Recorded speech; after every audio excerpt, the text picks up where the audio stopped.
Superhumanistic podcast, where we talk about all things health, wellness, and longevity. Thank you for joining us today. We are your hosts. I'm David. I'm Jessica. And make sure that you hit that follow and subscribe button on this podcast so you never miss another episode. We put out one episode a week on Saturdays. Check us out on YouTube and Instagram, and make sure that you share this podcast with someone that you love that is also on a health and wellness journey. Last week, we talked about plants and all the benefits of having plants inside your home. We talk about how many plants you should have inside your home based on the square footage and all the science behind the psychological benefits and also the respiratory benefits as well. So if you want to learn more about that, go back and listen to last week's episode. Yeah, this week we're going to get into something quite interesting, I feel, with longevity of our brains and the connection between our lower body strength and our brain. So legs connected to our brain.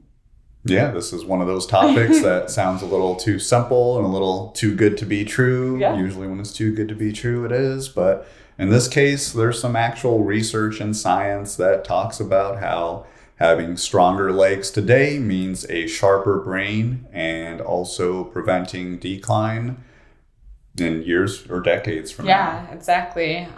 So there's been a major long-term study out of the UK where they followed twins, and it was actually more than 300 twins that they were following for 10 years. During this research, they found that the twin that had stronger legs at the beginning of the study had significantly better cognitive aging compared to their other twin, right? A decade after.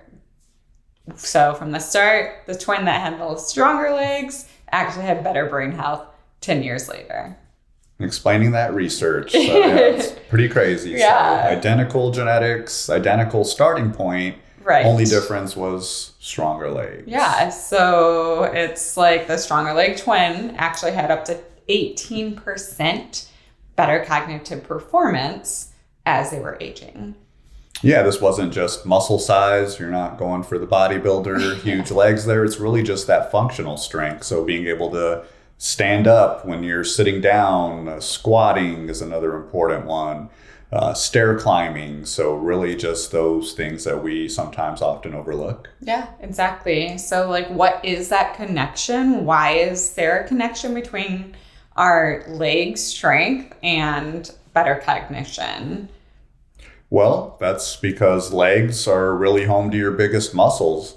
When you work them, you produce growth, and you also introduce or produce factors like BDNF, which is brain-derived neurotrophic factor. So the stuff is basically like miracle grow for your brain.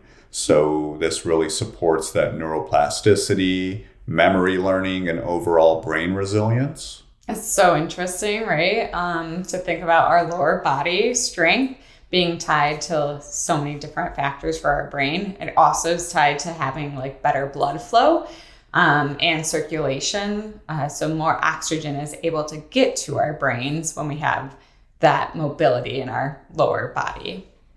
Yeah, and really just having the strong legs to support movement is huge. Supporting your movement really supports your brain activity. So studies have shown that people with stronger legs just tend to stay more active. So that kind of makes sense there. And whenever you're staying more active, you're really reducing your dementia risk dramatically. So it's super important to keep moving. So leg strength is one of the biggest predictors of independence later in life as well. If you're able to get up from a chair without using your hands, that's a huge indicator that you're going to have a longer life and healthier longer life. We're not talking about a long life and you're like are dreading getting up every morning. This is an indicator that you are going to have a longer, healthier life. And if you're able to climb stairs, that's another huge indicator here. All right. So mobility is really survival is when it comes down to. Once mobility declines, your activity declines. And then once activity declines, that's when accelerated brain aging begins. So chain reaction there. that you definitely want to avoid. That's why researchers consider lower body strength one of the core biomarkers of aging. And I know I've seen examples of this in my life as well. You hear about that person that was just fine, they retire, start sitting on the couch all the time, and then you hear of a rapid health decline. So that's why it's super important, especially as we age, to continue moving. So how can we help, or what can we do to start preventing if we aren't moving, if we are sedentary? So building those brain boosting leg strength things. Really, it's a simple plan, right? So you don't really need to be a part of any gym. You don't even need to have any particular weights in your home. The top exercises that are linked to a better cognitive outcome would be squats. Just body weight squats is fine here too. You can go as long as you want with your squats, right? You can do a variety of different squats using your body weight, but squats are important to do. Stair climbing. So if you don't have stairs in your house, maybe going someplace that does have stairs. I know there's like those mall walkers because of those stairs in the malls, but going someplace that has the stairs, stair climbing, that's one of the best real world actually strength and cardio combination that you can get. And then lunges. So lunges supports your balance and cross brain coordination. I know when I initially get into my lunges, I do get off balance. So it does help me and my brain to work harder as I'm starting to get into the flow of those lunges again.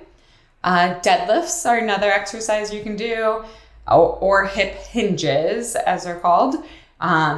Lifting super light weights, even if you have just water bottles in your home, like you can use those as weights. Thinking about going to the grocery store, getting like milk for the day, right? Like you can use those as part of your weights too if you don't have those weights in your home.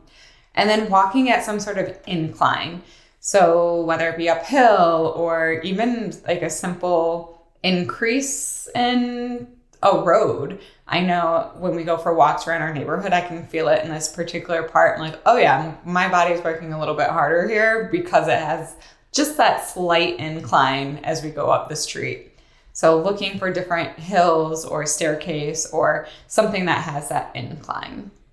All right, and here's the big one, the sit-stand exercise. So it's literally just sitting up from your seat, or standing up from your seat, and sitting and standing back up. Yeah. So that's pretty simple one that you can do. You're going to want to aim for 10 to 15 times, 3 to 4 rounds. And if you're doing just that, you're going to be about 90% ahead of most people out there. Yeah, try not using your hands as well on that one.